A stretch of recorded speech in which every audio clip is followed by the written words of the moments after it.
I have been flying commercially for 19 years.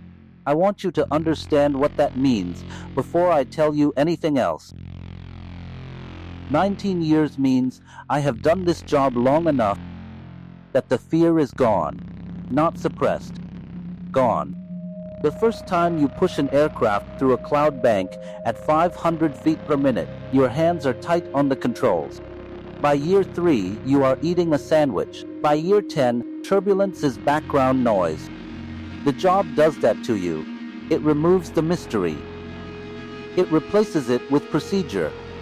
That is not a complaint. It is the point, because when something genuinely wrong happens to a pilot, it is not fear they feel first. It is confusion. The brain runs the checklist. It looks for the rational explanation. It is trained, deeply and expensively trained, to find one. The confusion I am describing is what happens when the checklist runs out. I kept a personal notebook during my time on the line, not a diary, not a journal, just a small spiral-bound thing I carried in my flight bag.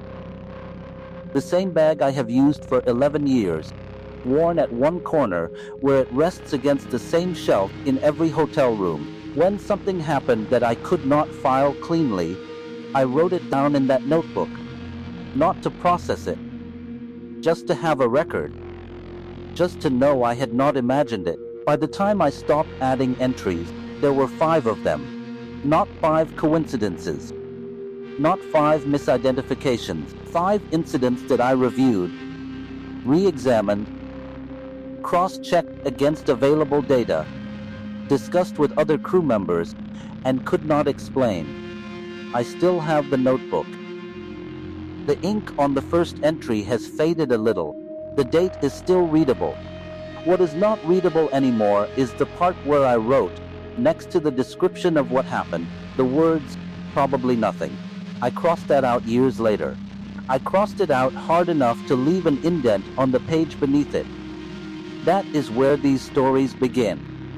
The first incident was small enough that I almost did not write it down.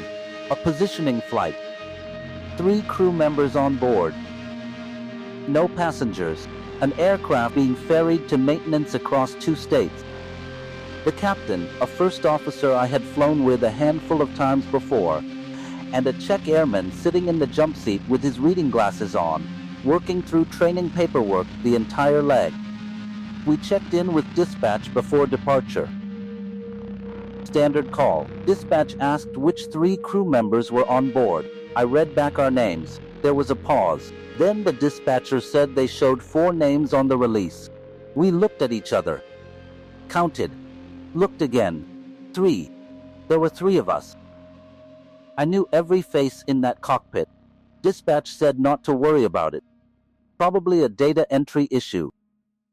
Someone's name carried over from a previous pairing. It happened. We filed it under minor discrepancy and flew the leg without incident. I did not think about it again until the second time it happened.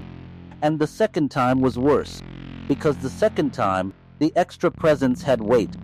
It was a full passenger flight, cross-country, standard day. We completed boarding. The lead flight attendant gave her head count to the captain, and everything matched the manifest. Everything except one number.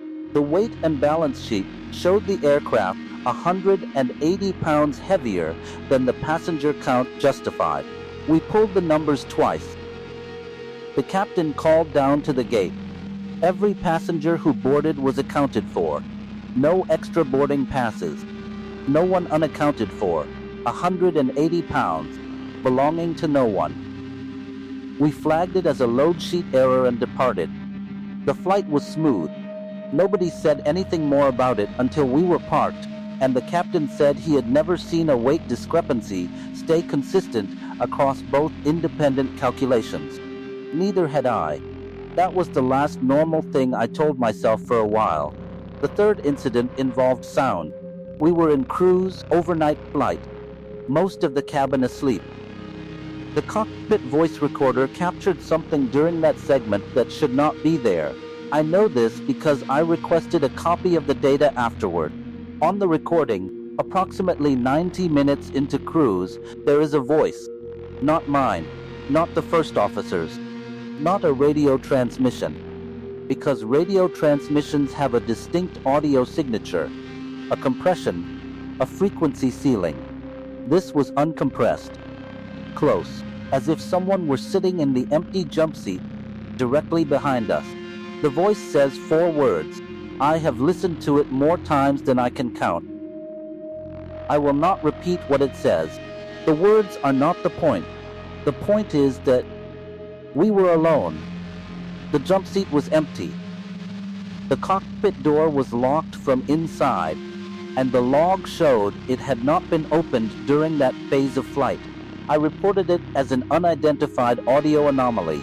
Maintenance found nothing wrong with the equipment. The recording was not explained. The 4th incident involved the ground. We were on approach, night. Visibility adequate, ceiling low but within limits. Instruments showed everything where it should be. Glide slope captured. Localizer centered. Descent rate stable. We landed. Normal rollout. When I called ground control to taxi to the gate, there was a pause. Ground asked us to confirm our position. I read back the runway we had just vacated. Ground said that runway was closed, had been closed for 11 days for resurfacing. I knew which runway we had landed on. The first officer knew. We had both seen the centerline lights, the touchdown zone markings, the approach lighting. There was no ambiguity. Ground went quiet. Then cleared us to taxi as if nothing had happened. I filed a report. The runway closure was confirmed. Maintenance photographs showed fresh resurfacing material on the surface. Undisturbed. No tire marks. No evidence an aircraft had been there. I have no explanation for that. I have tried to find one. The 5th incident is the hardest to describe because nothing happened. I mean that precisely. We were somewhere over the middle of the country. Cruise altitude. Clear day. I looked up from the instruments and out through the windshield, and I did not recognize the sky. Not the weather. The sky itself. The color was wrong in a way I cannot measure. The horizon sat at an angle that did not match our attitude indicator. The light had a quality I had never seen at that altitude, as if it were arriving from slightly the wrong direction. It lasted about 4 seconds. Then, everything looked normal again. The first officer had been heads down in the navigation display. He did not see it. I have never told anyone about that one. Until now. I still fly. People always ask. The airplane has not changed. The procedures have not changed. I trust the aircraft, and I trust the people I fly with. What changed is smaller than that. Before all of this, when I looked at the sky, I saw airspace, managed.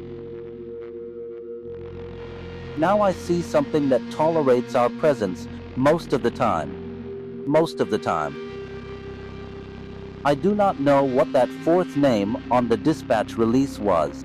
I do not know whose weight we carried across the country that afternoon. I do not know what spoke from an empty jump seat in the dark. But I keep thinking about those 4 seconds when the sky looked wrong.